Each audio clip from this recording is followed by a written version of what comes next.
Depuis tout petit, j'ai une passion pour la construction de cathédrales parce que j'ai lu Ken Follett. Tout marchait très bien, j'étais en mission, j'avais pas mal d'argent, j'avais investi et 2017, j'ai tout arrêté dans l'IT pour acheter des boîtes de bâtiments. J'ai l'impression que ce qui marche, c'est hyper clair. On leur dit, nous, pas de télétravail. Quand on est au boulot, tout le monde est à fond. Quand les règles sont claires, t'arrives à assumer ces règles-là et tu performes. Au bout d'un moment, les gens te suivent, voilà.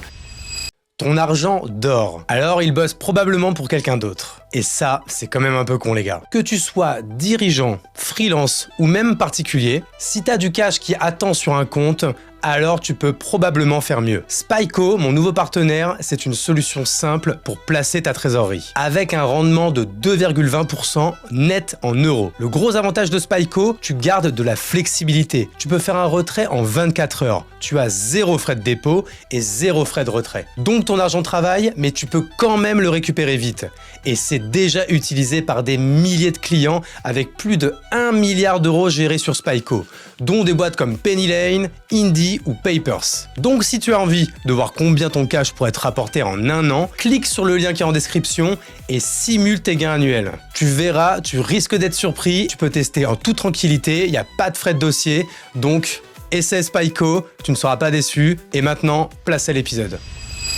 Comment ça va Nico ? Ça va super bien. Je te parle comme ça, on se connaissait depuis 1000 ans alors qu'on s'est rencontrés il y a 45 secondes et demie. Ouais, mais c'est très bien, c'est moderne, c'est direct. Ouais. On va pas parler des mots qu'on a employés dans les 45 secondes, on a réussi à dire... On peut le dire quand même, ça, quand ça fait 45 secondes qu'on se connaît, on a parlé de cheveux, on a parlé de taille de relation entre les deux. Bon, a priori, les stats ne sont pas vérifiés, mais bon, ça, écoute, et on verra, peut-être monteur, je mettrai un petit bip quand même, parce qu'on est quand même un podcast sérieux. Bah écoute, nous, l'histoire, c'est qu'en plus, moi, j'ai rencontré d'abord Lucas, qui est juste derrière, qui travaille avec vous. On s'est rencontré à Maurice. Enfin, d'abord, on s'était parlé par mail, puis on s'est parlé à Maurice.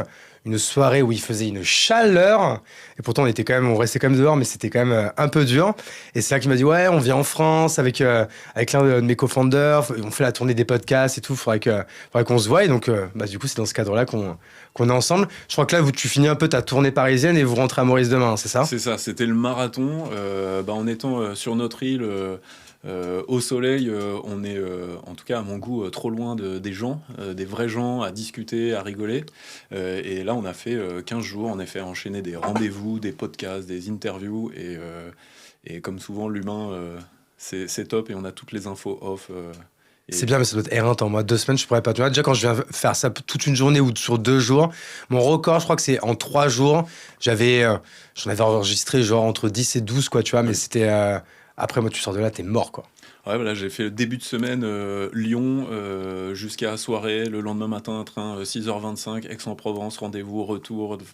Bon, j'adore ça, mais c'est vrai que... Ouais, le retour à Maurice, il va être pas mal, quoi. Il va faire du bien. Toi, ça fait combien de temps que t'es à Maurice, du coup ? Ça fait un peu plus de 2 ans maintenant. Ok, donc un jeune Mauricien. Ouais, c'est ça, ouais, jeune Mauricien. Et c'est hyper intéressant d'y vivre.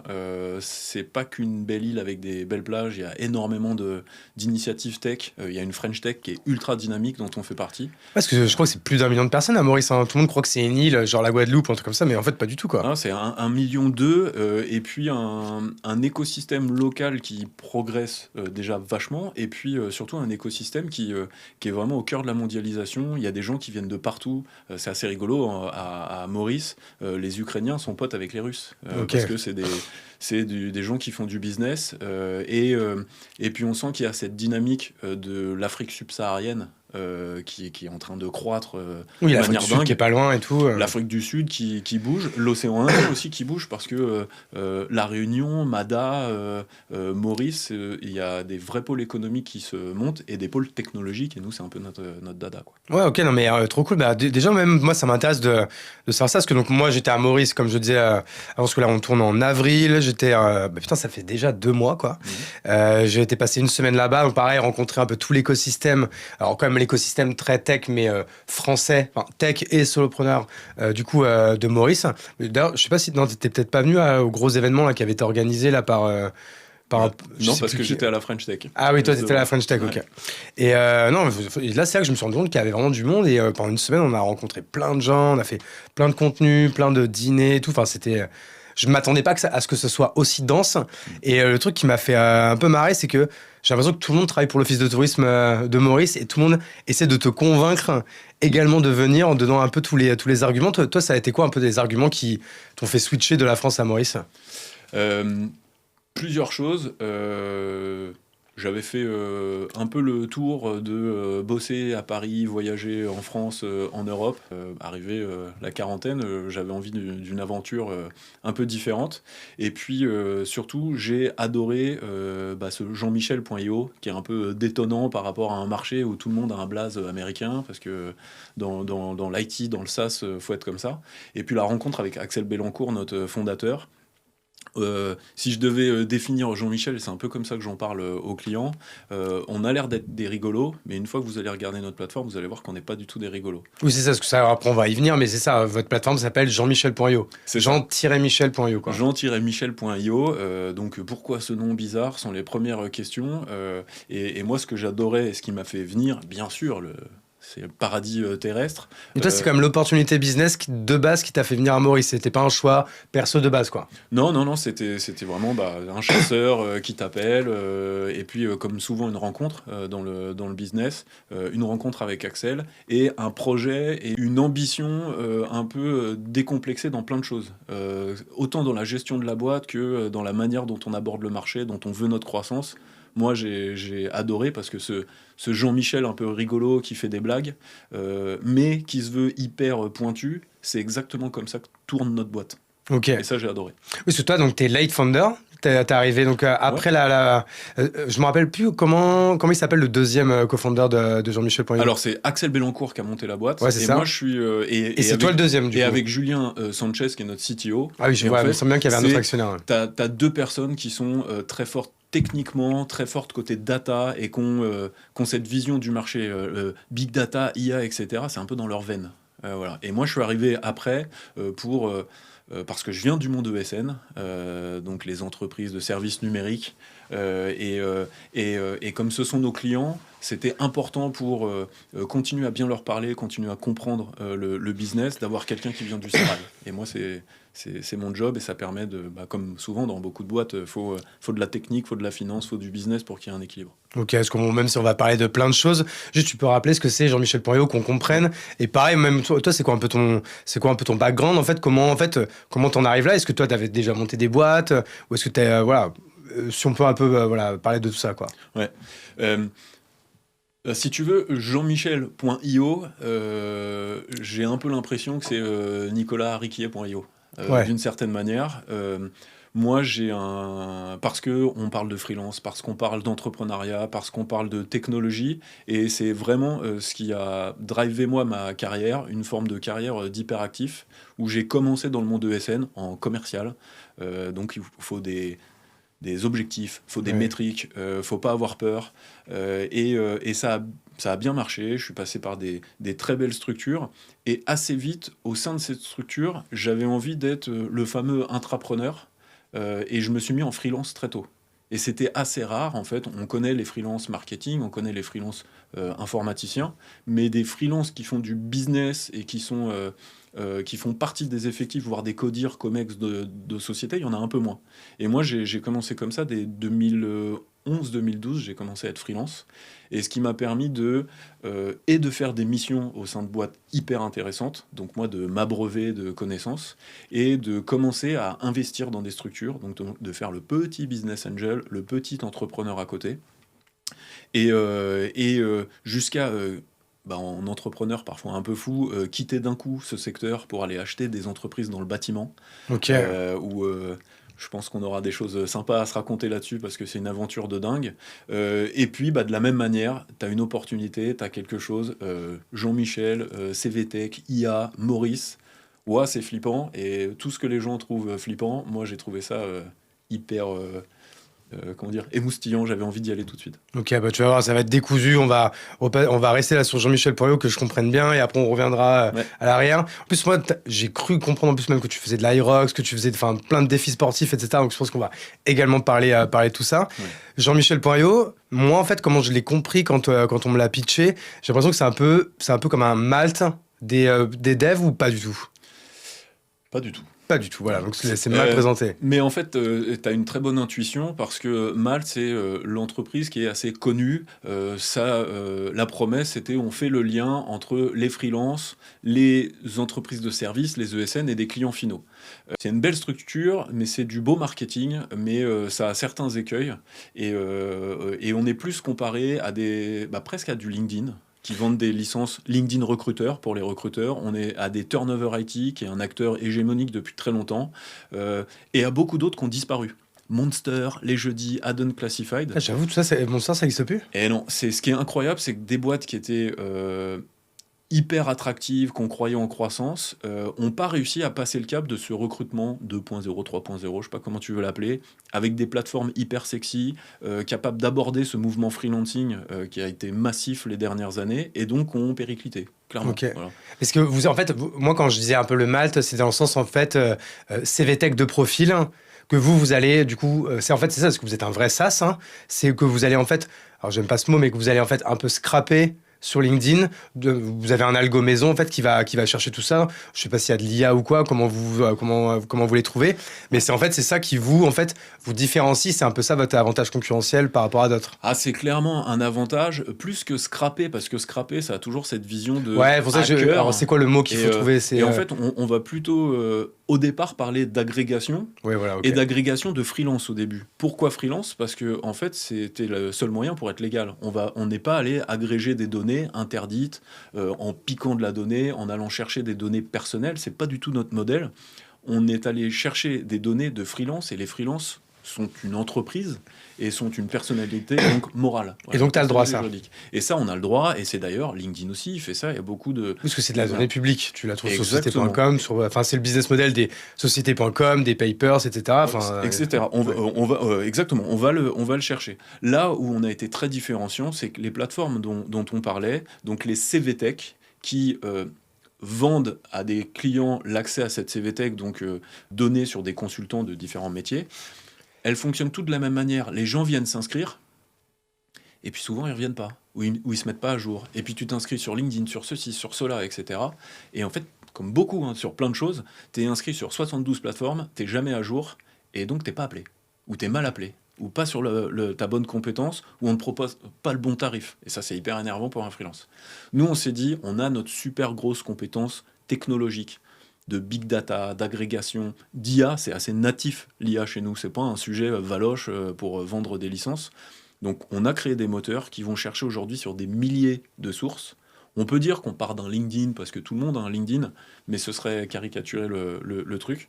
Des robots qui vont mettre à jour 24 heures sur 24, 7 jours sur 7, des informations sur des freelances, mais aussi maintenant beaucoup de gens qui cherchent en CDI, qui cherchent en portage salarial, parce que notre recette secrète qui nous a permis de grossir hyper vite et de rattraper les grosses plateformes du marché, ça nous a aussi permis d'être connus des consultantes, consultants, et maintenant qui viennent s'inscrire en masse. C'est plusieurs milliers d'inscriptions par semaine maintenant sur Jean-Michel.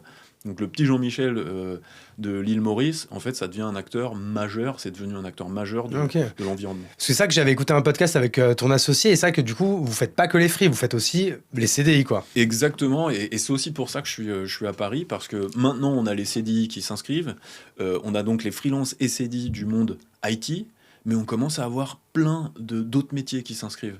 On voit que l'industrie, ça y est, le phénomène freelancing est en train d'émerger, et on a plein de gens qui sont électroniciens, ingénieurs qualité, ingénieurs méthode, qui s'inscrivent. Des trucs hyper pointus, en fait. Donc, on veut garder notre promesse parce que nos clients, c'est des gens de l'IT, mais on sait que ce modèle, il est en train de se démocratiser complètement. Voilà. Il a fait, je ne sais pas si tu l'as senti, je pense que tu connais bien le monde du freelancing aussi. Il y a eu... une montée en puissance, le freelance était un peu bizarre, post-Covid c'est devenu un truc de dingue, et puis là on est dans une correction technique, et finalement c'est maintenant que les autres secteurs d'activité commencent à l'adopter. Voilà. Souvent l'IT, les nouvelles technos, ça adopte très vite les changements presque sociétaux, et après ça prend aussi donc ça bouffe le mauvais. C'est vrai que tu as raison, en 10 ans ça a évolué de fou, quoi. En fait avant, bon après moi je me rappelle qu'il y a 10 ans, il y avait toujours quand même un ou deux freelances qui étaient là, mais c'est vrai que c'était des profils quand même c'était quand même des entrepreneurs un peu hybrides, mais c'était quand même des entrepreneurs, mais il y en avait quand même quelques-uns. Alors que maintenant, tu as l'impression qu'en effet, tout le monde Bah, en fait, maintenant, c'est presque un peu le sas, tu sais, entre le salariat et l'entrepreneuriat. Mais en fait, après, il y en a qui se disent, bah, en fait, moi, freelance, ça me convient. Et puis, en fait, ils restent freelance tout le temps, quoi. Exactement. Et tu vois, ce qui nous différencie, tu parlais de maths, ce qui nous différencie de beaucoup de plateformes, c'est que nous, on fait payer les clients entreprises, les clients ESN, plateformes, etc., qui viennent sourcer. Donc, ils ont leurs recruteurs qui sourcent sur notre plateforme, mais on ne fait pas payer les freelances. On a toujours voulu être on propulse leur carrière et finalement, on les aide à construire cette carrière parce qu'on voit que il y a ça a peut-être été d'ailleurs un peu trop loin. On le voit, là, il y a une correction technique sur le marché.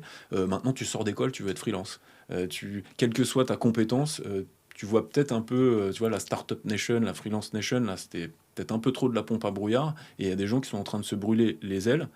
Mais finalement, il y a plein de manières de devenir freelance, de construire sa carrière de manière différente. Tu as ton CV sur Jean-Michel, tu peux être appelé par une boîte, tu n'as peut-être pas les reins assez solides pour déjà monter ta petite structure, puis payer ton URSSAF, voilà, tout ce qui arrive derrière, tu peux passer en portage salarial et tu construis. La première mission, elle est facile à choper, mais après, construire son entreprise, sa fiabilité, sa visibilité sur le marché, on a envie de participer à ça.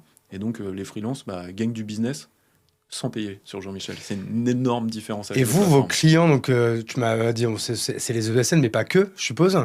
Et c'est quoi le business model? C'est ils payent à la licence, ils payent au succès, ils payent au nombre de personnes qu'ils arrivent à recruter. C'est quoi le BM un peu Ils de... payent à la licence parce qu'en fait, le savoir recruter... Vous êtes un vrai SaaS, quoi, en fait. C'est Ouais. ça. Savoir recruter, savoir les vendre les consultants chez leurs clients, en fait, c'est leur savoir-faire. Voilà, c'est leur sauce interne par rapport à leur spécialité. Nous, notre métier, c'est de fournir la bonne data au bon moment. Et on sait que dans le recrutement, c'est le bon profil, hyper vite, avec les bonnes coordonnées, le bon CV, etc. Dans notre monde ESN, si tu réponds pas en 48 heures à un client, vu la concurrence, c'est mort. Mm. Tu as déjà 50 de tes concurrents qui ont répondu. Donc il y a un enjeu de rapidité qui est énorme.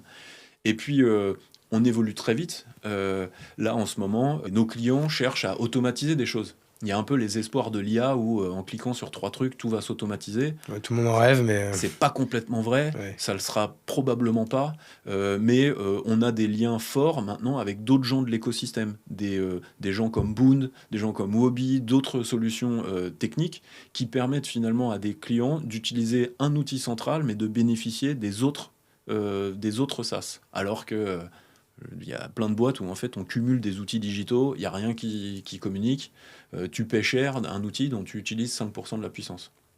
Nous, on est clairement rentré dans ce modèle-là. Pour te donner l'exemple ultra concret, moi, je suis persuadé que dans 2 ans, on n'aura plus des centaines et des milliers d'utilisateurs chaque jour qui font des recherches à la main sur Jean-Michel. Ils ne seront même pas à discuter avec une IA qui leur trouvera des profils en leur disant « Tiens, je cherche un gars comme ci, comme ça, pour telle région ». Je pense que les outils iront discuter entre eux. Donc quand un commercial de SN rentrera d'un rendez-vous ou même sur place, il pourra dire dans son outil ERP, tiens, j'ai un nouveau besoin, voilà le tarif, voilà les opportunités. Ça, de son outil, ça ira chercher sur Jean-Michel, ça lui renverra les 3 meilleurs profils matchés. Ça aura créé un super dossier de compétences à envoyer en direct à son client. On n'est pas très loin de tout ça, hein. Techniquement, c'est possible, hein. C'est juste que, en effet, maintenant, que le marché s'éduque, que les gens s'éduquent, que quand même toutes les promesses que tous les produits font, tu vois, là, en fait, dit comme ça, il y en a beaucoup déjà, en fait, qui promettent des choses comme ça. Mais en fait, techniquement, aujourd'hui, je trouve que c'est parfois un peu décevant, quoi. Ah ben c'est... De toute façon, déjà, ceux qui promettent l'IA générative, tu vois, les fossoyeurs là, sur LinkedIn ou les bonimenteurs, tu tapes IA, IA teubé et je t'envoie mon truc, ça va générer un business de dingue, tu vas mettre 50 € de plus sur ton TJM. 95%, c'est vraiment de la flûte. Ouais. Il y a des choses beaucoup plus sérieuses et construites. Et comme d'habitude, je t'entendais au début parler d'un invité que tu as eu, de Blablacar, la construction des business. Faut être en avance, faut avoir une promesse, mais en fait, il y a des fondamentaux à construire. Sinon, tu vends du bullshit et tu perds vite tes clients. Et on le voit en ce moment, toutes les boîtes qui se sont construites post-Covid avec des promesses un peu trop light, sexy, mais un peu trop light derrière, on est en train de les voir partir. Ouais, c'est que malgré tout, à un moment donné, do things that don't scale. C'est-à-dire qu'en fait, malgré tout, en fait, des bonnes boîtes, ça se construit pas avec un maximum d'automatisation ou d'IA ou de machin. C'est faire et refaire plein de choses, même à la main, personnalisé au début et après accélérer. Mais en effet, c'est vrai que ça. Aujourd'hui, c'est vrai que ça, c'est un peu chiant et principalement sur LinkedIn, c'est vrai qu'on voit beaucoup de trucs comme ça. Les gens, en fait, pensent que l'IA va très vite et l'IA va très vite. Et c'est vrai que c'est fou quand on fait le point de maintenant versus il y a 3 mois, versus 3 mois avant, versus 3 mois avant, etc. Surtout là, avec, tu vois, avec ce que fait un Claude maintenant, avec toute cette agentique, avec Cowork, avec tous les autres. C'est assez incroyable, mais j'ai l'impression qu'en fait, encore une fois, peut-être 1% du marché sait bien utiliser tout ça, et il y a encore beaucoup de chemin, quoi. Ouais, il y a le. Naturellement, c'est un peu le processus de lean management ou d'industrialisation dans les boîtes. Chacun peut multiplier ses beaux prompts sur Claude, sur plein de technos, et puis Claude, peut-être dans 3 mois, on sera passé à autre chose, etc. Mais arrivé à un moment, notamment dans un SaaS, plus tu as de data, plus tu as de clients, etc., plus tout doit être bien rangé pour que ça soit optimisé. Sinon, tu as de la dette technique, comme on dit. Tu as quand même des mises à jour à faire, tu as de la maintenance à faire. Et ça, c'est la promesse qui n'est pas encore complètement aboutie quand tu multiplies des initiatives IA. Voilà. Il faut quand même, heureusement pour nous, les gens, les humains, il faut quand même des gens qui maîtrisent le métier pour que tout ça soit vraiment orchestré. Et c'est hyper passionnant parce que c'est l'enjeu dans tous les métiers. J'étais au salon de l'industrie. Tu vois, je sortais des sentiers battus, ou en tout cas de ma zone de confort. Et en fait, on voit, d'ailleurs en France, plein d'ETI, de super PME qui se développent à l'international, qui ont des compétences hyper précises sur de la tôlerie, de la soudure, des choses qui servent à tout le monde. Eux, c'est très drôle parce qu'ils rigolent souvent quand on leur parle d'IA, parce que finalement, les automatisations, cette forme d'intelligence artificielle, ils l'ont depuis longtemps dans leur processus. Et l'IA, c'est une intégration pour eux pendant 25 ans. C'est pas le tout de suite tout beau qui finalement foire assez souvent. Non, on est d'accord. Et est-ce que vous êtes un peu votre meilleur client? C'est-à-dire qu'aujourd'hui, chez Jean-Michel, vous êtes combien? Comment vous recrutez? Et d'ailleurs, comment vous faites? Parce que vous avez quand même la particularité d'être à Maurice. Alors, même si c'est attrayant, il y a quand même un petit point de friction. Tout le monde n'est pas prêt à passer le pas. Les gens seuls déjà, les gens qui ont des familles encore plus. Enfin, c'est quand même quelque chose. Comment vous faites, vous, aujourd'hui, pour recruter? Alors on Parce que je crois que a vous êtes en forte croissance. Donc, du coup, à mon avis, ça doit y aller là. Donc, Et ben là aussi, on est très raisonnable. Un peu comme quand on aborde l'IA. On a un peu deux maximes avec Axel. C'est on reste killer app et on veut pas de prescale. Donc plutôt que de recruter plein de monde et pas savoir quoi en faire et pas orchestrer tout ça, on préfère recruter des bons et peut-être un peu moins. Voilà, donc être assez exigeant. En effet, c'est pas facile parce que on a des gens de Maurice, bien sûr, chez nous. On a des gens qui viennent de France aussi. Faut savoir les attirer, faut savoir les garder, mais faut savoir aussi être hyper exigeant. Voilà. Même si c'est difficile de recruter, je pense pour tout le monde d'ailleurs, qu'on soit à Maurice ou ailleurs. vous en avez combien là, à la date là? Là, on est 12 ou 13, on est tout petit. C'est ma taille préférée de boîte. À chaque fois que je suis arrivé à 12 ou 13, je pense que moi j'arrive un peu à mon plafond de. C'est le top. Bon, après, il y a des gens justement, heureusement, qui sont bons et qui font monter les boîtes plus haut. Mais moi, tu vois, la taille équipe de foot, c'est mon sweet spot. Donc Ouais. là, je pense que c'est le moment en plus où t'as que en fait un peu les premiers A-players. Logiquement, comme c'est le début, t'as pas encore fait trop de fautes, alors tu peux en faire une ou deux, t'as pas fait trop de fautes RH, parce que comme c'est les premiers, bah tu fais les bons process, tu prends le temps, et puis en plus c'est encore des profils un peu couteau suisse, un peu quand même des merdards, etc. Et bon, je sais pas toi ton point de vue, c'est pas la première boîte que tu montes, mais est-ce que c'est la première où t'as une comme ça, t'as une douzaine de salariés? Non, non, alors moi j'en ai monté, j'en ai acheté, j'en ai vendu, j'en ai planté. Ok. Parfois j'étais actionnaire dormant. Donc j'ai vu en effet plein de phénomènes différents. Là où sur le recrutement c'était hyper intéressant, c'est que en effet on voit que dans une boîte comme la nôtre, il faut qu'il y ait un socle qui soit hyper, comment dire, sur le même mode de fonctionnement, très exigeant et très collaboratif. On n'a pas 18 personnes qui font voilà, chacun avec des silos.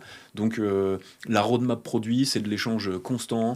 Elle change très vite. On est vraiment dans l'agilité là. Pour le coup, c'est pas un mot valoche. Il faut aller vite. Donc il faut avoir des gens qui maîtrisent parfaitement leur environnement et qui collaborent. Et et après, l'autre chose que tu disais, c'est nous, on a ce côté mauricien qui fait qu'il y a un cycle qui est probablement plus rapide. On sait très bien que des gens qui viennent dans une start-up et à Maurice, faut pas se leurrer, le cycle, il va être de 2-3 ans. Oui, ils vont pas rester 8 ans. Voilà, c'est très rare. Et en fait, c'est bien parce que nous, on l'aborde sereinement. On a envie c'est work hard, keep hard. Voilà, c'est même marqué chez nous. On a envie que les gens se fassent plaisir. On va être hyper exigeant avec eux. Et on sait que quand ils vont sortir de là, ça sera peut-être dans 2 ans, dans 3 ans, dans 4, dans 1 an. Mais ils auront donné à fond et ils auront appris à fond. Donc on est assez libéré à ce niveau-là. Et je pense que c'est peut-être l'ADN de travailler avec des freelances aussi, ce genre de choses. Et vous avez des gens qui sont en remote en métropole ou dans d'autres pays ou Alors, on a... Non, Quand je dis métropole, Maurice, c'est pas du tout un département français, mais indépendant, en France plutôt, pardon. Ouais, on a notre CTO qui s'est marié à une Mauricienne et maintenant... Lui, il est loqué, du coup, c'est bien. Et là, il fait plus rien, il fait plus le malin. Là. Non, ce qui est incroyable, c'est que lui il est revenu après pas mal d'années en France et à Bordeaux. On a une personne qui travaille à Mada, mais là où on n'est pas moderne, ou peut-être qu'on a anticipé certains écueils, c'est qu'on fait 0 télétravail. Bien sûr, excepté les gens qui sont loin. Mais on s'est dit, on veut que tout le monde soit au bureau. Par contre, on fait des bureaux ultra sympas. Au-delà de Maurice, on a loué une villa. On n'est pas la boîte start-up où il y a un baby-foot. Par contre, si tu joues, tout le monde te regarde mal. On s'en fout un peu de ces choses-là. Mais tout le monde est au bureau. Quand on a un sujet à traiter, on n'est pas avec 70 Slack, 30 réunions, etc. On on les traite en live, on avance. Non, mais ça, c'est intéressant parce que c'est vrai que tout le monde revient un peu là-dessus. Moi, tu vois, j'en parlais, alors je ne sais plus à quelqu'un là dans le podcast. Et c'est vrai que c'est fou, en fait, toute cette évolution là qu'il y a eu. Parce que, tu vois, moi qui ai commencé à bosser en 2010, tu vois, genre 2010-2020, j'ai l'impression qu'il y a zéro évolution. Tu vois, c'est vraiment, enfin, c'est linéaire, c'est tout. En fait, c'est comme ça. On a monté notre boîte, on va au boulot tous les jours. Mais genre, même le vendredi ou quoi, enfin. Regarde, si tu te mets une tolasse le jeudi, bon, le vendredi, t'arrives à 10h, la queue entre les jambes, mais faut que j'arrête d'être trop vulgaire. Bon, mais t'as compris un peu le délire. Mais tu veux dire avec des mots de tête. Ouais, voilà, c'est ça. Mais en fait, c'est quand même à partir du Covid, moi, tu vois, du coup, pour la première fois de ma vie professionnelle, j'étais chez moi et j'ai trouvé ça trop cool, tu vois. Et je me suis dit, et en plus, on n'a jamais aussi bien bossé à ce moment-là. Donc c'est là que je me suis dit, en fait, ce mot tétraque, mais en fait, c'était même pas un débat en fait avant. Je pense que c'était peut-être un débat dans les grosses boîtes, c'est un peu comme un acquis social, ouais. Où voilà, t'as droit un jour, tu sais, bon, les commerciaux, c'est le jour où tu fais ton admin chez toi, etc. Mais tu vois, moi qui avais monté ma boîte, qui avait, je te dis, 10, 15, 20 personnes, en fait, c'était même pas un débat, en fait, de quelqu'un qui voulait rester chez lui un jour parce que il attendait un colis ou un truc comme ça. Tu lui disais oui pour pas faire le mauvais CEO, mais en fait, tu disais, ouais, tu vois, ça faisait un peu chier, quoi.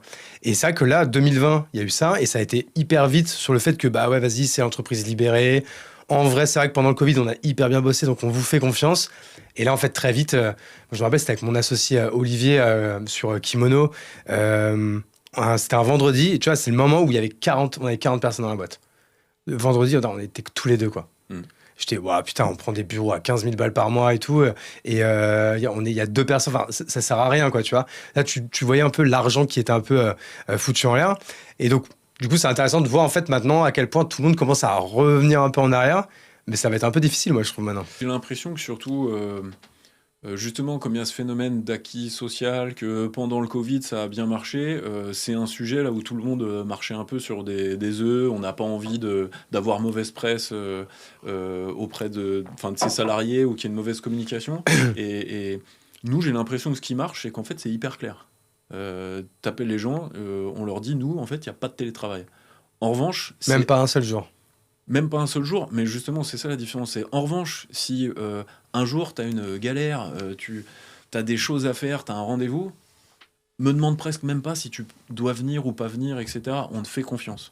En fait, c'est une vraie philosophie qui va avec, c'est on est au bureau pas pour vous enquiquiner, mais parce qu'on a un mode de travail assez particulier. Et on va gagner du temps, quoi. On veut garder un esprit d'équipe hyper soudé. Et moi, je me suis mis à quelque chose que j'ai jamais fait auparavant. Le midi, on joue à un jeu vidéo tous ensemble. Et c'est entre commerciaux, tech, en fait, peu importe. Et donc, on se gueule dessus, on s'insulte, on rigole non-stop. Et autour de cela, souvent, on gère 1, 2, 3 petits sujets. Ah oui, au fait, je t'ai pas dit ça. Est-ce que je peux faire ci ? Ouais, tu crois qu'on avance là-dessus ? Et ça aurait peut-être créé 2-3 réunions à la con de 30-45 minutes, inutiles. Et on l'a fait en jouant à un jeu, voilà, petite dédicace à mes partenaires, je suis le mouton. Qui commence à avoir de bonnes stats parce que très difficile de se mettre. Non, mais je suis vachement en phase avec ça. Et tu vois, alors je vais pas dire le nom de la boîte parce que peut-être qu'il veut pas que je le dise, mais je parlais avec un pote CEO à Bordeaux qui a une grosse boîte tech où ils sont, je sais pas combien ils sont maintenant, mais ils sont peut-être une petite cinquantaine, tu vois, mais en mode full remote. Ils ont pas de bureau et ils viennent de plein de pays différents. Et là, tu vois, je l'ai vu l'autre jour à Paris, et il me dit, tu vois, là, pendant une semaine, j'ai loué un cowork et j'ai demandé à tout le monde de venir. C'est un peu, en fait, notre off-site, mais plus en mode, on travaille, tu vois. C'est le moment où on se voit. Et il me dit, putain, mais en fait, ouais, ça me fend le cœur, quoi. En fait, on a autant avancé en une semaine que sur les 2 derniers mois, quoi. Et il me dit, putain, en fait, ouais, en fait, à un moment donné, il n'y a pas de secret, quoi. Quand on est tous ensemble, en fait, ça va plus vite, quoi. Et c'est vrai qu'on n'a pas le droit de dire un peu ces mots fliqués, machin et tout, mais en fait, mine de rien, mais en fait, tout le monde, c'est humain. En fait, si t'es chez toi toute la journée, en fait, tu sais, moi, je fais du padel, je fais de l'aerox, je fais tout ça. Des fois, je vais m'entraîner en plein après-midi. Je les vois, les gens, hein. C'est pas tous des entrepreneurs, hein, quoi, tu vois. Donc, et malheureusement, en fait, pendant ces 2 heures où il fait un match, il y a peut-être un truc qui avait besoin d'avancer. Il y a peut-être quelqu'un qui est bloqué parce qu'il attend une info, parce que si, parce que ça. Donc oui, l'insynchrone, on envoie un Slack. Donc en effet, si tu envoies un Slack, c'est pas pour avoir une réponse dans les 5 minutes, mais du coup, tu l'as dans 3 heures, ça t'a peut-être bloqué sur un truc. Alors qu'en effet, ça avait été au bureau. Bon, il faut bien faire les choses, hein, parce que si tout le monde s'emmerde à chaque fois, bon, en fait, si t'es bloqué, tu dis, au fait, voilà, comme tu dis, devant la console, sur ce truc-là, t'as besoin de moi, non, il y a un truc, ouais, tu vois, moi, j'avais besoin de cette info et tout. Mine de rien, quand même, la vie de bureau, ça va plus vite, quoi. Ouais, je pense que nous, il y a vraiment eu les 2 règles, c'est être transparent dès le départ. Les règles, c'est ça. Voilà. Au moins, quand tu viens, tu sais quelles sont. Et vous quelles allez sont les perdre des règles. gens, et en fait, c'est ok, c'est juste que du coup, ils concordent pas avec votre culture, en fait, quoi. Ouais, et ils seront pas bien. Ouais. Voilà, ils se sentiront peut-être pas bien. Donc, transparent dès le départ et exigeant. Et là, en effet, dans l'exigence, ça veut dire exigeant vis-à-vis de ceux qui nous rejoignent, mais exigeant aussi en étant une forme de modèle, en tout cas, voilà, de pas s'extraire du sujet. Pour te donner un exemple très concret, moi je fais du business encore direct. Voilà. Peu importe le titre de CEO, DG et compagnie, j'ai plein de clients, je fais de la pros, je fais de l'acquisition, parce que je me vois pas, notamment dans ces tailles de boîte et maintenant avec la génération qui arrive, leur dire toi tu fais ci, ça, faut faire ces métriques ou ce genre de choses. On sait que ça marche pas trop. En revanche, quand les règles sont claires et que tu montres que toi, tu arrives à assumer ces règles-là et que tu performes, au bout d'un moment, les gens te suivent. Voilà. Et s'ils ne te suivent pas, tant mieux. En fait, tu fais le choix d'arrêter avec eux parce qu'ils ils seront pas performants, ils sont pas dans. Enfin, c'est le choix difficile, hein, parfois qu'on n'ose pas faire, mais tu tranches. Ok. Bon, après, du coup, à côté de ça, ils ont aussi du coup le lifestyle mauricien. Et du coup, alors, c'est quoi le lifestyle mauricien? Du coup, quand tu es entrepreneur à Maurice, donc quand même, je les vois tous, je les ai vus tous pendant cette semaine, on voit que ça bosse, que ça cravache, qu'il y a une émulation, mais qu'il y a aussi à côté de ça, beaucoup de kiff, beaucoup de slow aussi, tu vois, à certains moments. Donc, c'est quoi un peu ton équilibre là, que tu as là depuis 2 ans, depuis que tu es à Maurice? Ah, tu vois, on peut casser un mythe tout de suite. Maurice, on bosse pas trop, etc.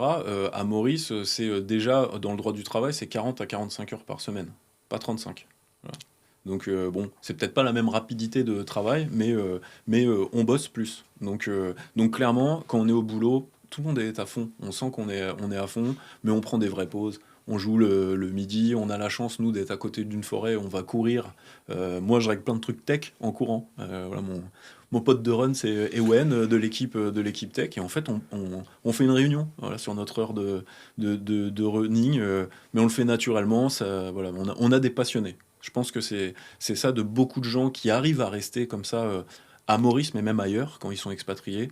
C'est si tu le fais juste pour essayer de te faire plaisir ou dans un doux rêve un peu naïf, t'es peut-être pas bien. Là, on a des gens qui kiffent au boulot, qui sont passionnés. Et en effet, comme tu disais, quand tu as fermé la porte du bureau, le week-end, parce qu'on devient, dans cette vie d'expatrié, tu deviens aussi un peu ami d'une certaine manière, beaucoup avec tes collègues.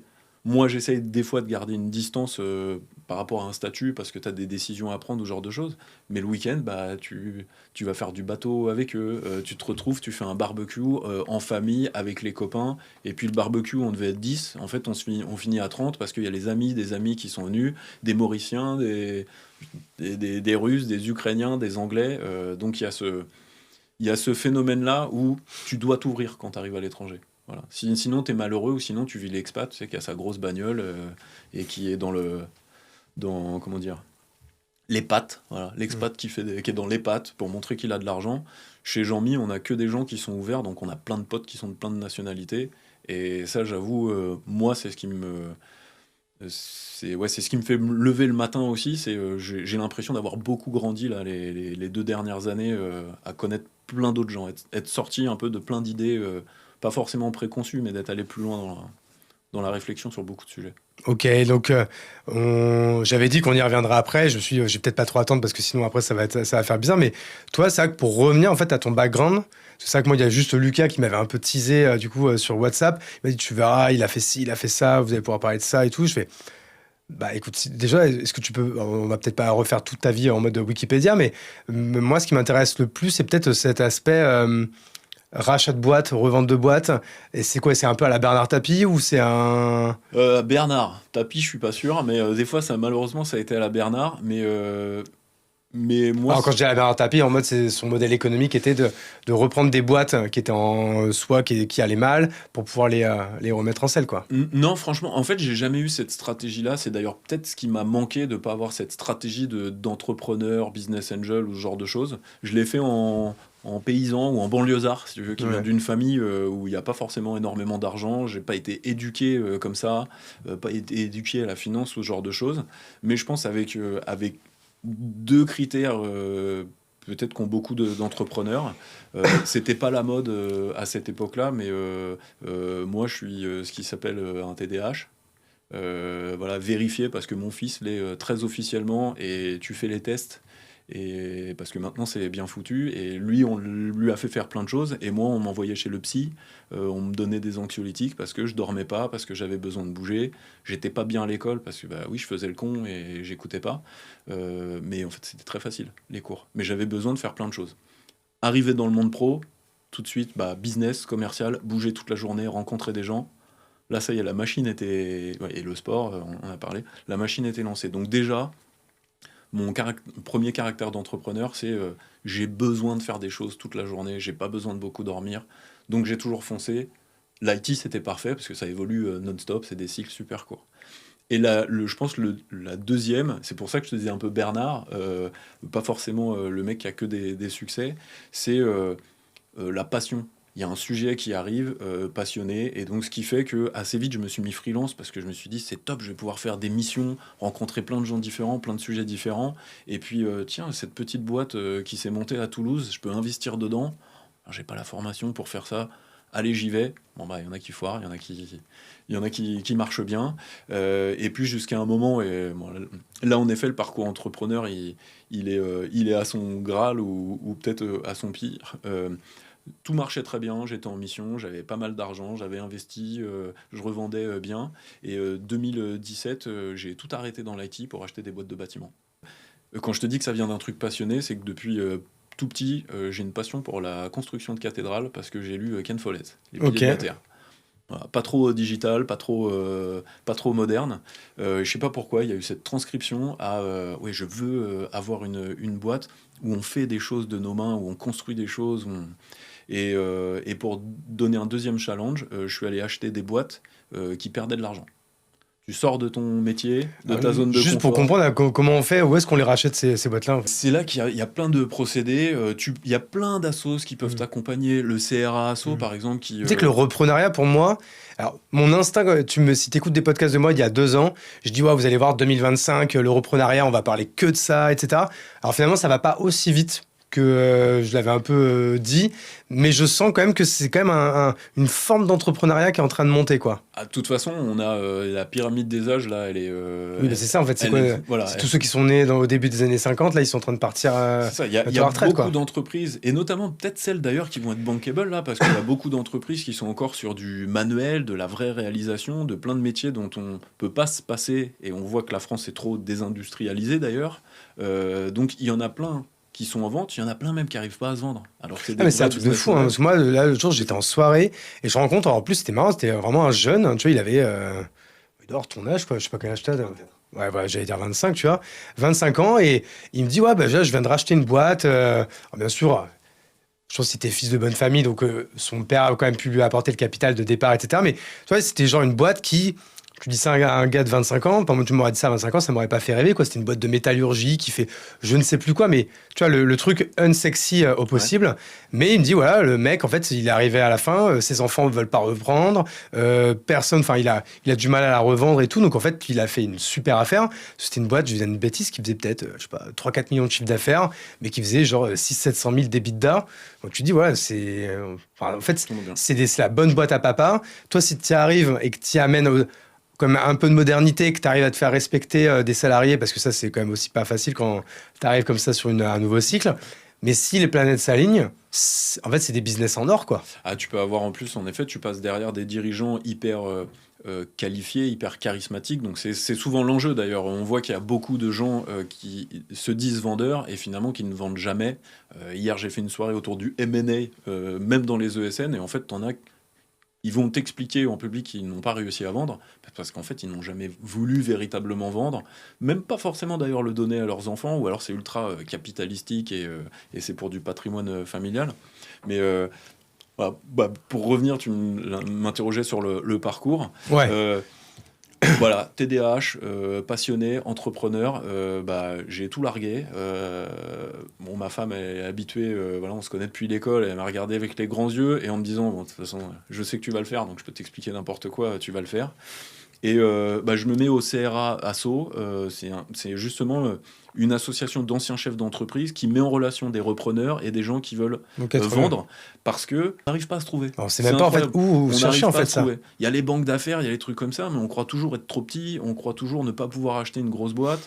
Et c'est d'ailleurs, moi, ça a été une de mes erreurs, tu vas voir. Bah, j'ai participé, je me suis inscrit au réseau Entreprendre et j'ai été lauréat du réseau Entreprendre en rachetant une PME du bâtiment qui perdait de l'argent, qui était en décroissance, mais je suis pas fou furieux que je suis, j'y suis allé.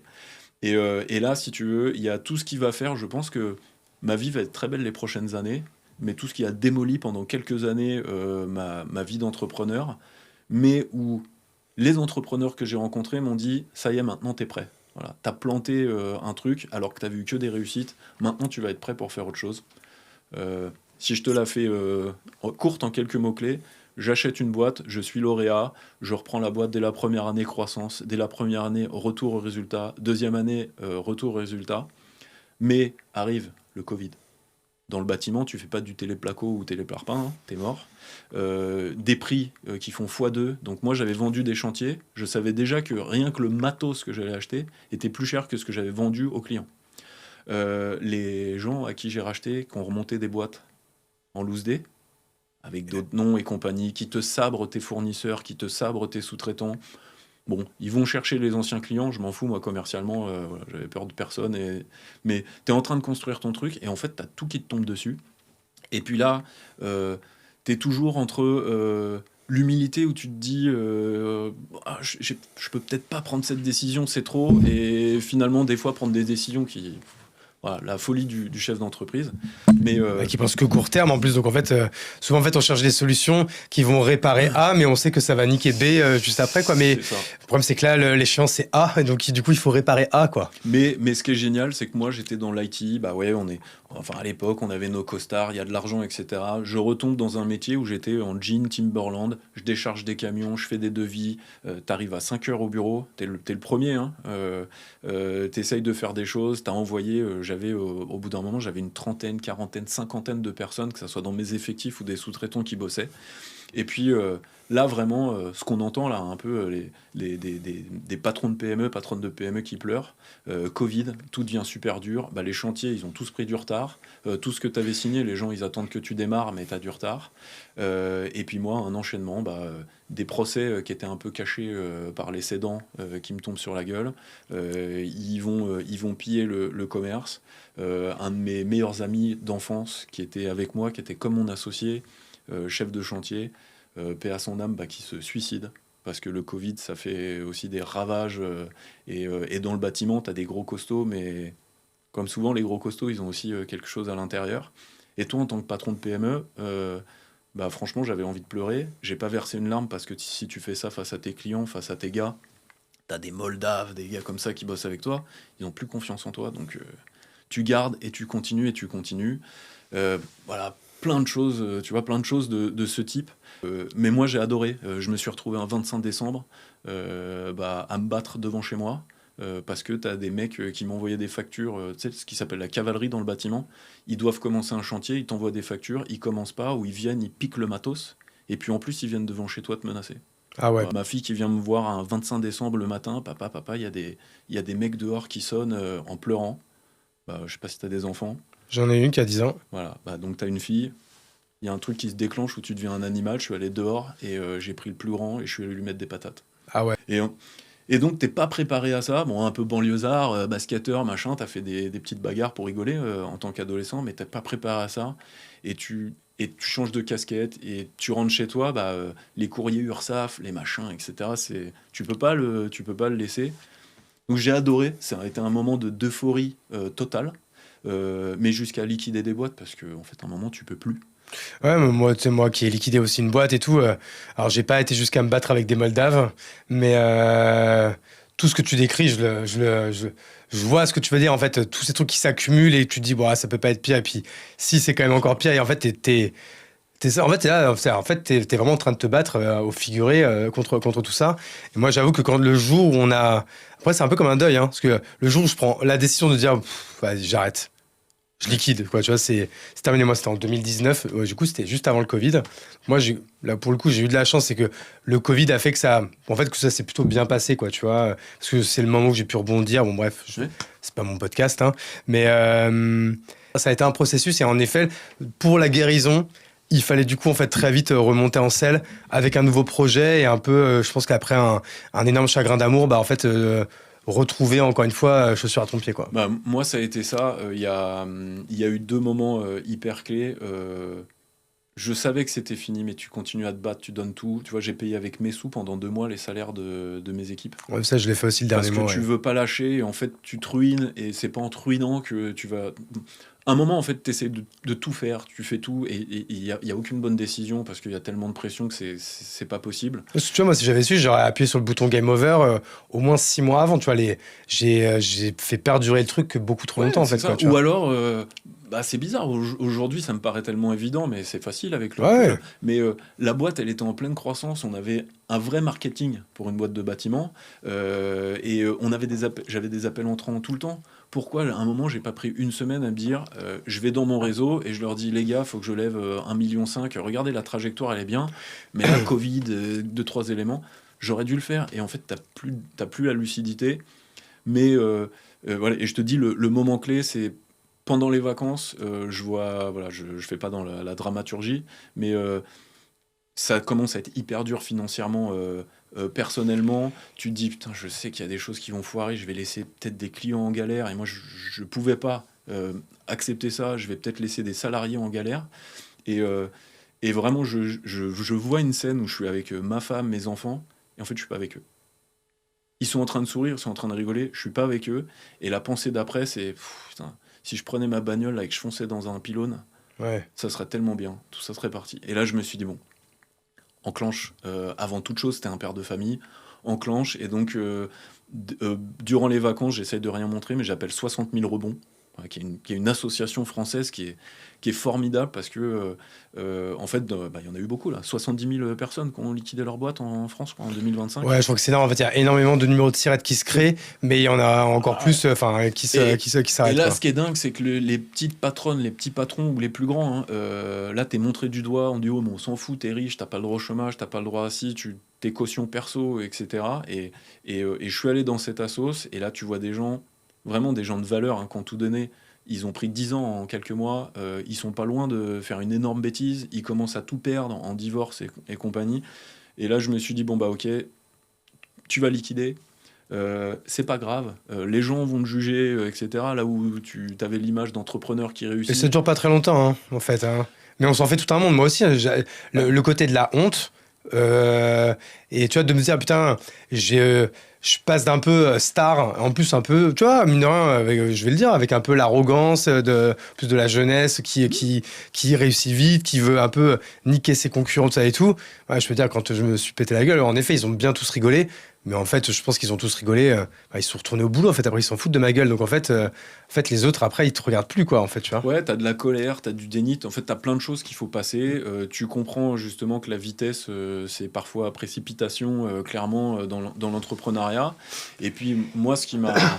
Un moment, bon, le moteur, c'est la famille, clairement.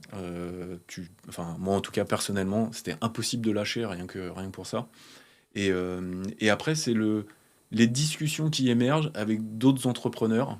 Où je me rappelle, enfin même mon beau-père qui a été entrepreneur ou d'autres, qui à un moment te disent Nico, t'as pas l'air d'être bien, parce que moi j'entraînais au basket. Enfin, tu sais, le truc d'hyperactivité, t'es chef d'entreprise, mais tu gardes tes enfants le mercredi, t'entraînes au basket, t'emmènes des mômes, tu fais arbitre, tu fais trop. Et deux, trois personnes qui te disent ça va, parce que t'as l'air de bien aller, mais j'ai l'impression que tu vas pas bien.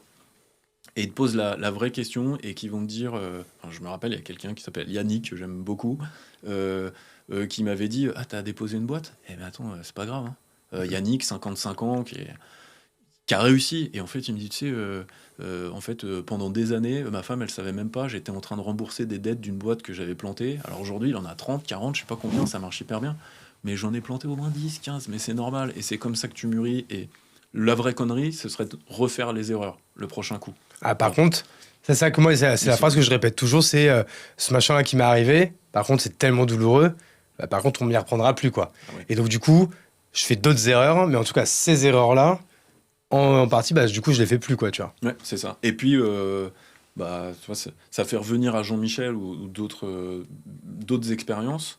Bah, maintenant, je mesure chaque jour les petites réussites, la chance que j'ai sur certaines choses. Tu mesures aussi justement de ne pas tomber dans l'euphorie ou dans un trop plein de dynamisme. Tu structures bien les choses. Voilà, bah, c'est une forme de maturité peut-être professionnelle, managériale aussi, où ouais, j'ai plus peur de prendre plein de décisions. Franchement, ça me fait ni chaud ni froid. Je sais que je vais respecter les gens, respecter des partenaires, des clients. Quand il faut prendre une décision, tu y vas parce que c'est.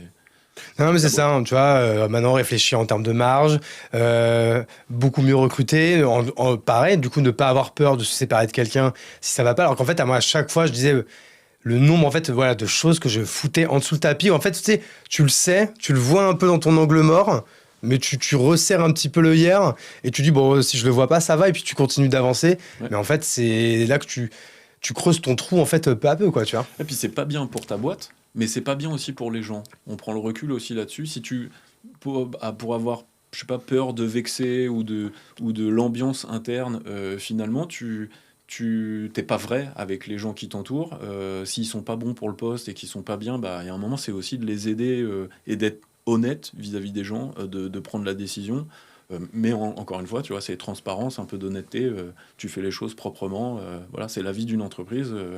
Et d'ailleurs, dans les gens avec qui tu travailles, il y en a peut-être qui vont construire quelque chose et qui comprendront peut-être sur le tard certains conseils. Moi, clairement, au moment où ça allait mal, j'ai des fois des phrases de gens avec qui j'ai bossé, qui ont été mes mentors, ou des gens que j'ai pas aimés même, où tu dis ah ouais, ça voulait dire ça. Ouais. Cette petite phrase, cette petite pique, ça voulait dire ça. Donc, du coup, tu passes cette épreuve, c'est Ouais. quoi le rebond, du coup, après? Bah, le rebond, il est rapide parce qu'il faut, et puis Sans faire de blagues de basket, hein, mais ouais, ouais, non, mais franchement, il est rapide. Déjà, le rebond, c'est, si tu veux, le lendemain de déposer ma boîte, je vais me faire opérer parce qu'en fait, j'avais ligament rompu au genou, ménisque qui s'était barré, et j'ai continué à travailler comme ça. Le soir, j'avais un genou énorme, mais encore une fois, tu le dis pas, tu bosses. Donc, opération qui s'est transformée en deuxième opération parce que c'était tellement flingué que il a fallu y repasser. Et ce qui est marrant, c'est que je suis, en fait, en activant mon réseau, notamment ESN, j'ai très vite des propositions.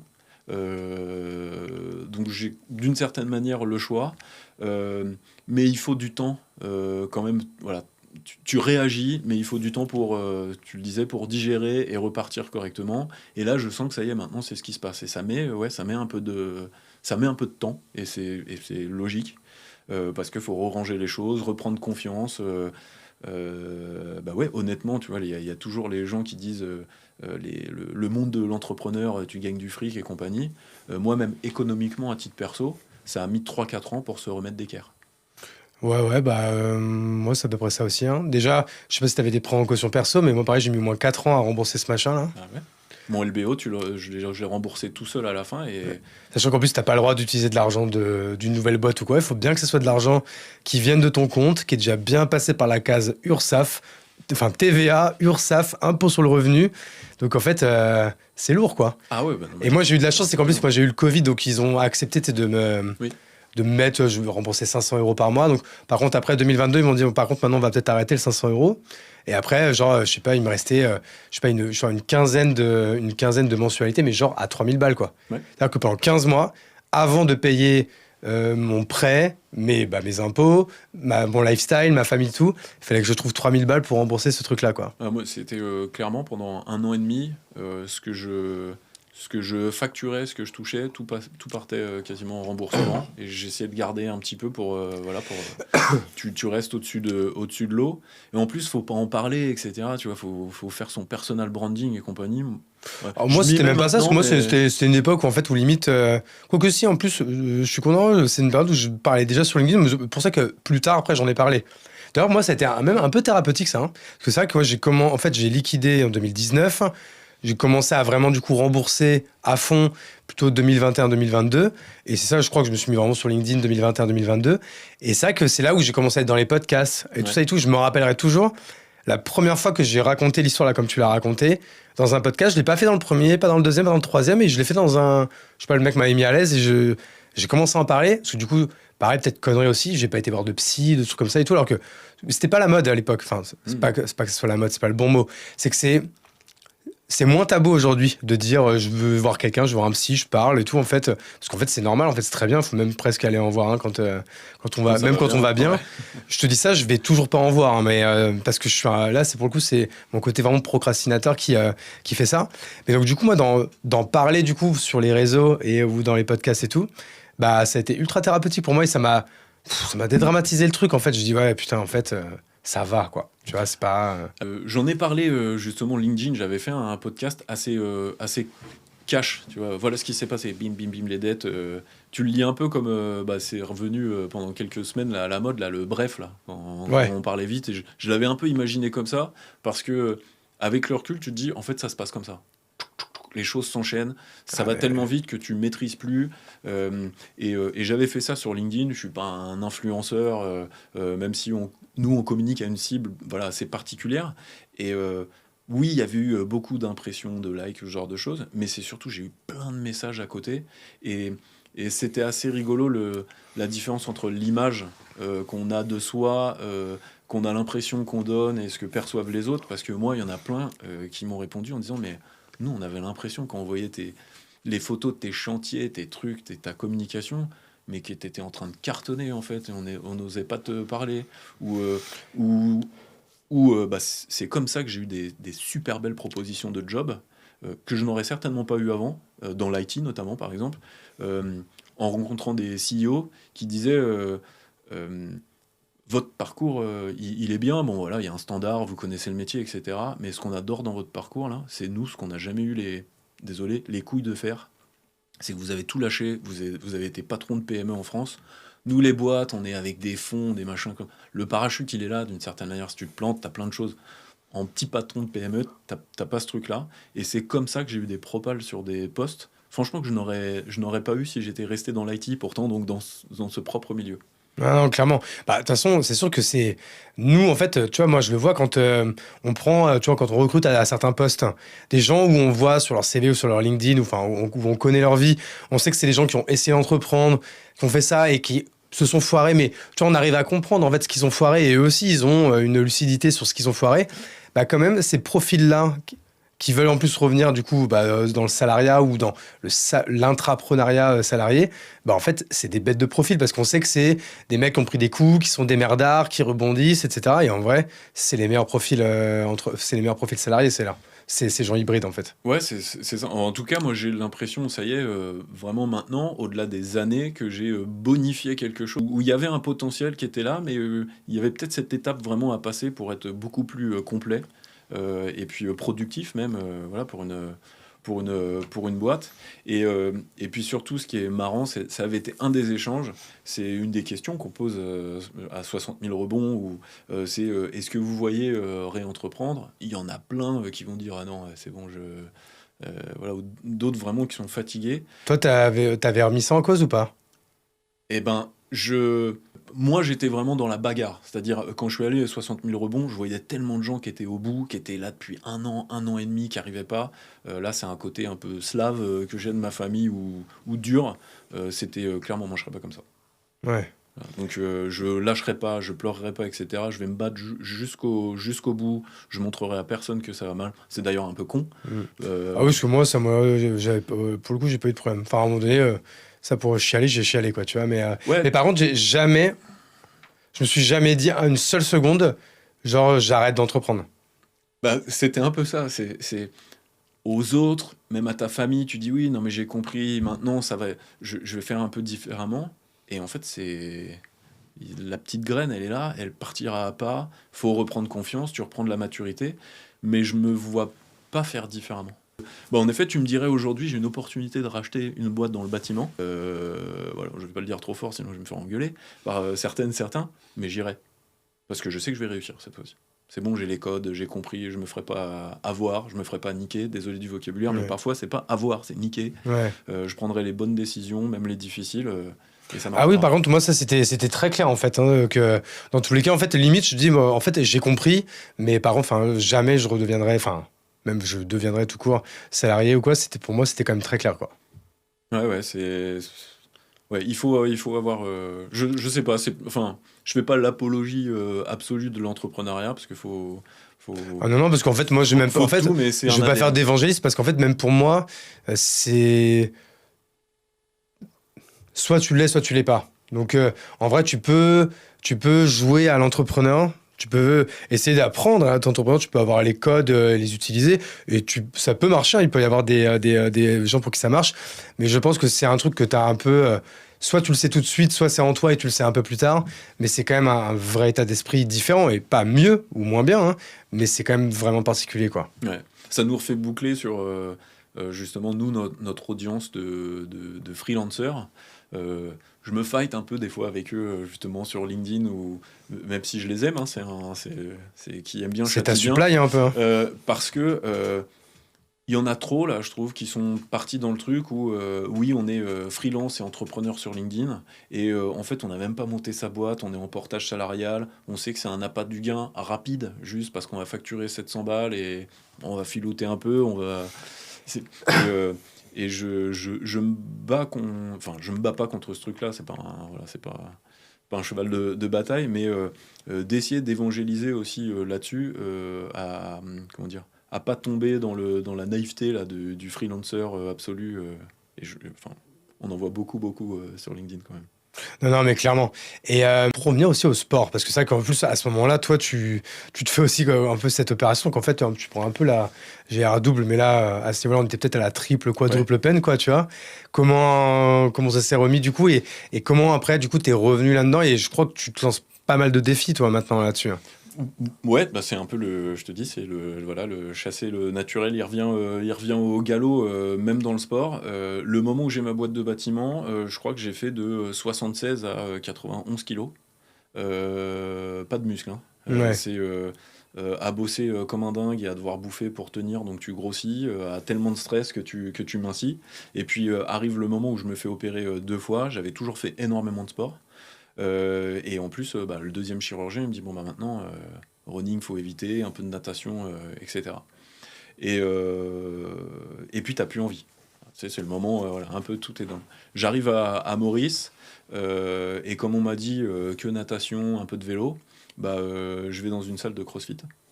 Donc où tu te butes les articulations et compagnie. Et finalement, ça revient, c'est dur, j'ai mal, mais revient ce truc où bah, j'ai une aptitude d'endurance naturelle, et où c'est CrossFit, alors faut être haltérophile, et puis moi voilà, je suis les grands bras maigres de Ramsey, Ça va encore. mais avec de la force naturellement. Et puis bah, là arrive Aerox, qui est la mode un peu partout, pas spécialement à Maurice, mais où faut courir, faut avoir de la force. Ouais, bah, J'ai fait un premier, le Murph Day. Donc c'est un truc un peu hybride de militaire où il faut courir, t'enchaînes, je crois que c'est 100 Mais c'est pompes, pas la marque 200 d'Aerox. Ah oui, c'est un autre non, truc. non, Hein. voilà, 100 pompes, 200 tractions, 300 squats. Et en fait, je fais ma. 200 tractions. Ouais, c'est ça. Voilà, Euh, tu les fais, il faut, t'as combien de temps pour les faire? T'enchaînes. Ah bah, c'est le premier qui arrive. Donc tu vas courir à fond, tu reviens faire ça, tu te butes et tu repars en course. Et en fait, je fais cette compète, donc 42 ans. Et en fait, j'arrive deuxième. Ah ouais. Et puis, on a fait Aerox avec un de mes potes mauriciens, Nicolas. Voilà, T'as fait lequel? Nicolas, à Maurice. Il y a eu un Aerox ouais, à Maurice? voilà. Et là, ça redémarre au retour. Et en fait, on est arrivé cinquième. Et pourtant, on est deux mecs. Ceux qui étaient devant nous, c'est des mecs qui ont 25 ans, 30 ans. Et tu l'as fait nous, en on a plus de open 40. ou en pro? Non, bah Maurice, c'était le premier. Donc là, Donc là, c'était en open? t'avais tout le monde, mais t'as quelques, je pense, pros du circuit Non, réunionnais, mais alors, pardon, quand tu dis etc., open qui ou arrivent. pro, tu sais, qu'en pro, tu sais, c'est plus lourd. C'est pas les mêmes. Ah ouais, non, c'est- on a les vraies charges. Là, Non, mais les charges open, donc, Là, enfin, comme tout le monde, quoi. là, t'as de la vraie charge. Ah non, mais t'es pas en pro. Oui, non, t'es pas en pro, mais t'as. Tu sais, en fait, ce qu'ils appellent pro, c'est-à-dire que par exemple, bah, tu vois, Pour du wall ball, t'es à par exemple, les 6 wall ball, kilos, le ou pas à wall, 10, wall ou ball, ce c'est genre de 9 choses. kilos en pro, par exemple. Ouais, bah c'était du 9. Donc tu l'as fait en pro, du coup. Ouais, peut-être, je sais pas. En fait, tu vois, c'est Peut-être que tu fais 9 à l'entraînement plutôt, c'est non? typiquement ce qui me caractérise au CrossFit. C'est j'ai toujours pas compris les termes, les machins, etc. Et avec mon collègue, souvent c'est lui qui retient les exercices. Moi, je bombarde. Hmm. Voilà, j'en ai à peu près rien à foutre. Je bombarde. Vous avez fait quel temps, par exemple, là, sur... On a fait 1h05. Ah, 1h05, c'est solide, hein? Ouais, c'est pas mal. Et c'était notre premier. Et on aurait pu faire beaucoup plus. Il est beaucoup plus fort que moi en haltérophilie. Mais moi, le run, j'aurais pu le faire à 16-17 km/h easy. Ouais. Donc j'étais en footing, lui était derrière. Mais lui est plus costaud. Donc c'est ça que j'aime beaucoup dans ce sport. Ok, c'est à la mode, machin. Non, c'est accessible et puis comme tu vois ta marge de progression, bah tu vois ça fait que bah tu vois moi qui suis vraiment tout soclé et tout, tu vois on a fait un premier moi avec mon pote, alors tu vois pas les mêmes temps que vous, hein, on a fait 1h25 le premier à Bordeaux il y a 6 mois, là on a fait il y a 3 semaines à Toulouse, du coup on est passé de 1h25 là à 1h16 ouais, et on fait dans un mois à Paris et là on va essayer de viser 1h10 quoi tu vois, mais en fait justement ça veut dire que même quand on n'est pas quelqu'un de fort comme moi par exemple, bah, t'arrives quand même à prendre un peu de plaisir. Alors, on va dire, je vais peser mes mots. Le plaisir dans le fait d'améliorer ta perf, parce que sinon c'est zéro plaisir pendant le truc, quoi. Enfin, pour moi en tout cas, c'était vraiment dur. Mais c'est ultra accessible pour tous, tu vois. Et en fait, tous les gens qui font de l'Aerox, tu sais, la moyenne, je vais regarder la stat là, la moyenne en Aerox double homme, c'est 1h19. Donc tu vois, même moi, quand on est arrivé, je vois 1h16, j'étais trop content. Mais moi, j'avais l'impression d'avoir fait une course de merde. Et je me dis, putain, mais en fait, on est au-dessus de la moyenne, quoi. Tu vois, c'est ouf, quoi. Ah bah moi j'ai fait la gueule toute la journée derrière parce que mais voilà bon, j'étais persuadé je sais qu'on peut être sous l'heure. Bah, par rapport à ce que tu m'expliques, ouais, moi, tous mes potes qui sont sportifs comme toi, mais ils en sont aussi à leur 10e Aerox. En fait, les minutes et les secondes, tu les gagnes sur de la stratégie, en fait, après. Ouais, ah bah, c'est quand il y a plein de trucs où vous avez forcément perdu du temps par naïveté, en fait, quoi, tu vois. On en avait zéro. Nico, il était un peu fatigué en course. Des fois, je disais, bah viens, on marche un peu, etc. Et en fait, on est arrivé à la fin du truc, on n'était pas fatigué. Ah oui, non, on n'était pas allé dans en fait, à deux, c'est que t'es obligé d'être tout le temps à la limite enfin, tu sais, t'es au-dessus de la zone 4, quoi, tu vois. Ouais. Mais tu vois, ça c'est trop marrant. C'est vraiment les trucs de TDAH, d'entrepreneurs comme moi. Quand il me dit ouais, tu te mets en zone 2, j'en vois les couilles. Voilà, c'est ce que je leur dis. Ah non, mais on reste en zone. Vas-y, cours. Voilà. Ou les chaussures, là. Ils ont tous les Hoka, les machins. Moi, j'ai le premier prix de Decathlon et à chaque fois, je me fous de leur gueule en disant non, mais c'est pas tes pompes qui te font courir vite. Voilà, t'inquiète, je vais te dépasser quand même. Ouais. Voilà. Exactement esprit que j'ai, mais ça vient, je pense, de, tu vois, basket, banlieusard, où en fait, t'arrives sur un terrain et celui qui arrive le mieux sapé et qui essaye de faire des moves à l'échauffement, c'est pas celui qui est bon en match. Ouais, non, je comprends. Ouais. Donc, tu viens d'où, toi, d'ailleurs, dans Paris ? Moi, je suis de l'Essonne. J'ai grandi à Montgeron, Vigneux, etc. Banlieue sud, ouais, on aime. Banlieue sud, ouais. Exactement. Pour conclure là-dessus, et ça boucle un peu, tu vois, avec Maurice, avec Jean-Mi, etc. C'est un de mes gros plaisirs à Maurice. Je suis au CrossFit de Bambou, je leur fais une petite dédicace. Et mon partenaire, c'est un Mauricien. Nicolas, et c'est d'avoir plongé dans ce truc-là. Je m'entraîne avec des Mauriciens, avec plein de gens de différents pays, équipe soudée, qu'on ait été bon, moins bon. La première compète qu'on a fait de CrossFit, j'ai été malade toute la semaine, j'ai perdu 6 kilos. Ah ouais, Je suis arrivé, j'avais pas mangé depuis 3 jours, j'étais au plus mal. Pas une fois, il m'a gueulé dessus. En fait, on s'est poussé à mort. On aurait pu être meilleur, mais tant pis, on se donne à fond. Et ça, c'est un peu le rêve que je vis à Maurice. C'est pas forcément la plage et compagnie. C'est d'avoir rencontré des gens, d'être à fond sur le sujet, ambitieux, même au soleil. Bah écoute, on aime tout ça. Comme on va arriver vers la fin, il va falloir que je vous libère. C'est quoi là les grosses perspectives là 2026? C'est quoi les gros chantiers et les gros objectifs là que vous avez sur Jean-Mi, sur Jean-Michel, sur Jean-Michel Poirier, je sais pas comment on Voilà, l'appelle. sur Jean-Mi, tu peux. On peut dire sur Jean-Mi, hein. On nous appelle Jean-Mi, donc il y en a un, c'est de continuer notre modèle, c'est-à-dire qu'on fait pas partie de la Startup Nation qui a levé des fonds et qui gagne pas d'argent. Vous avez levé 0 pour On a l'instant. levé 0, on a monté ça nous-mêmes, on est rentable depuis la première année, quasiment la deuxième. On est en croissance non-stop. Donc on reste sur ce modèle-là parce que ça marche, on a une boîte solide. Et je pense que nos clients et le marché, nos clients ont besoin d'avoir de la lisibilité. Eux, ils ont du mal à en avoir sur leur business, donc d'avoir des partenaires sereins, c'est important. Donc, d'abord ça. Et après, moi, ce qui me passionne là, c'est même pas l'IA ou ce genre de choses, c'est qu'on voit que dans notre métier, on est en train de progresser sur quelque chose, c'est la collaboration avec l'écosystème IT, d'autres SaaS, où si on est tout seul dans notre coin, on va pas se faire manger par l'IA, mais on va pas réussir à grossir. Et là, on est en train de nouer des partenariats, des intégrations techniques pour que nos clients vraiment aillent beaucoup plus vite, industrialisent peut-être l'IA ou les automatisations chez eux grâce à des acteurs de la French Tech et des entrepreneurs français. Donc ça me passionne. On est en train de faire ces partenariats. Et le dernier volet, c'est la croissance sur de nouveaux métiers. J'en ai un peu parlé tout à l'heure. Le monde du freelancing est en train d'être représenté dans l'industrie, dans plein d'autres secteurs. Et là, on voit que ça y est, l'avenir de Jean-Mi. Bien sûr, il est sur la verticale IA, mais on va grossir sur ces secteurs-là. Et là, c'est hyper ambitieux parce que quand on commence à avoir des profils industriels, quand on commence à avoir des profils dans d'autres pays en Europe, là, ça y est, on n'a plus de frontières, donc on peut se permettre plein d'ambitions. Donc voilà.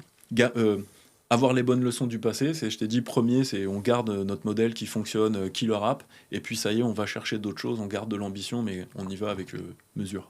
Eh ben écoute, longue vie à Jean-Michel, longue vie à une Maurice. Tu vois, Jean-Michel, Maurice, on est quand même dans que des prénoms assez Old sexy, school. tu vois. On aime bien. Écoute, merci en tout cas.